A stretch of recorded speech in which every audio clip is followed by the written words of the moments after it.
kepada Bu Septiana yang telah memberi kesempatan kepada kelompok kami untuk menyampaikan materi yang akan kami bawakan.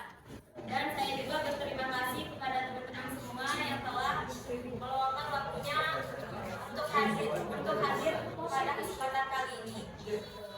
Sebelum itu, perkenalkan nama saya Metalasianti dan bersama rekan-rekan saya merupakan Dr. Delia Putri, saya Nisha Fida, saya Delia Vina, saya Marcella Putri, saya Ahmad Joduli, saya Ahmad Putri, saya Ahmad Kawan, saya Ahmad Firdaus Fariza. Baik, sebelumnya kami akan menampilkan layar kelompok kami.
'B. Ketetapan Majelis Permusyawaratan Rakyat'. C. Undang-undang atau peraturan pemerintah pengganti undang-undang. D. Peraturan pemerintah. E. Peraturan presiden. F. Peraturan daerah dan provinsi. Dan G. Peraturan daerah kabupaten atau kota. Yang kedua, kekuatan hukum peraturan perundang-undangan sesuai dengan hierarki sebagaimana dimaksud pada ayat 1. Akan dilanjutkan oleh Putri Alvina. Pasal 8 yang pertama, jenis peraturan perundang-undangan selain sebagai dimaksud dalam pasal 7 nomor 1 ayat 1 mencakup peraturan yang ditetapkan oleh Majelis Permusyawaratan Rakyat, Dewan Perwakilan Rakyat, Dewan Perwakilan Daerah, Mahkamah Agung, Mahkamah Konstitusi, Badan Pemeriksa Keuangan, Komisi Yudisial, Bank Indonesia, Menteri, Badan, Lembaga atau komisi yang setingkat yang dibentuk dengan undang-undang atau provinsi, gubernur, dewan perwakilan rakyat daerah kabupaten atau kota, bupati atau wali kota, kepala desa atau yang setingkat. Yang kedua, peraturan perundang-undangan sebagaimana dimaksud pada ayat 1 diakui keberadaannya dan mempunyai kekuatan untuk mengikat sepanjang diperintahkan oleh peraturan perundang-undangan yang lebih tinggi atau dibentuk berdasarkan kewenangan. Pasal 9, yang pertama, dalam hal suatu undang-undang diduga bertentangan dengan Undang-Undang Dasar Negara Republik Indonesia tahun 1945. Pengujiannya dilakukan oleh Mahkamah Konstitusi. 2. Dalam hal suatu peraturan perundang-undangan di bawah undang-undang diduga bertentangan dengan undang-undang. Pengujiannya dilakukan oleh Mahkamah Agung. Dari uraian di atas, tampak jelas bahwa aturan perundang-undangan memiliki hierarki dari UUD 1945 hingga peraturan daerah, kabupaten, atau kota. Contoh kasus hierarki dan hubungan antar regulasi. Regulasi UU tidak hanya menunjukkan adanya hierarki, tetapi juga ada relasi atau hubungan yang tidak boleh saling bertentangan atau tidak boleh terjadi tumpang tindih antar peraturan. Jika ini terjadi, akan terjadi kekacauan aturan yang menyebabkan kebingungan bagi warga negara. Jadi, antar peraturan atau undang-undang itu selain menunjukkan hierarki, sebagaimana tertuang dalam pasal 7 Undang-Undang Nomor 12 Tahun 2011, juga harus harmonis dan memiliki korelasi yang positif. Mungkin kalian tidak dalam heran mengapa sekarang banyak bermunculan tempat-tempat wisata baru di berbagai daerah. Mengapa juga setiap daerah terlihat memiliki ciri atau kekhawatiran masing-masing.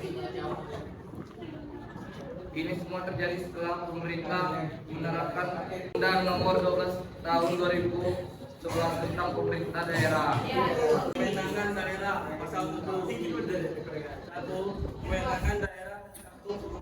Kewenangan dalam bidang pemerintahan, kecuali kewenangan dalam bidang politik, luar negeri, pertahanan, keamanan, peradilan, monitor, dan sikap. Kewenangan bidang lain sebagaimana dimaksud pada ayat 1 meliputi kebijakan tentang rencana nasional dan pengendalian pembangunan nasional secara makro, dana penimbangan keuangan, sistem administrasi negara, dan lembaga perekonomian negara, pembinaan dan pemberdayaan sumber daya manusia, pendaya gunaan sumber daya alam serta teknologi tinggi yang strategis, konservasi dan standarisasi. Baik, kami akan membuka sesi tanya jawab. Dari yang kedua, dan yang 3, 2, 1. Iya. Perkenalkan, saya Adia Penjelasan dari kelompok 2. Saya ingin bertanya kewenangan daerah yang kewenangan daerah. 2, 3.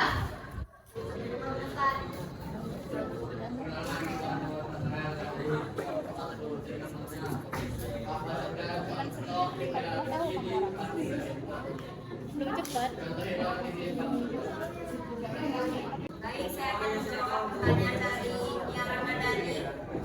Dengan apa itu regulasi dan berikan contohnya. Regulasi adalah aturan yang dibuat otoritas untuk mengawasi segala hal agar jalan tertib dan lancar. Contohnya saat ingin membuat surat izin mengemudi atau SIM, tentu harus melalui regulasi agar SIM bisa diperluas. Saya akan menjawab pertanyaan dari Akila. Apa sih? Daerah mempunyai kewenangan untuk melakukan pengangkatan, pemindahan, pemberhentian, penetapan, pensiunan, gaji, tunjangan dan kesejahteraan pegawai serta pendidikan dan pelatihan sesuai dengan kebutuhan dan kemampuan daerah yang ditetapkan dengan peraturan daerah berdasarkan peraturan perundang-undangan. Saya menjawab pertanyaan Arnold. Kelompok 1, apa saja contoh hierarki di tempat kerja? Karyawan tingkat pemula, karyawan tingkat menengah, manajer tingkat menengah, manajer senior, dan kalangan eksekutif seperti CEO.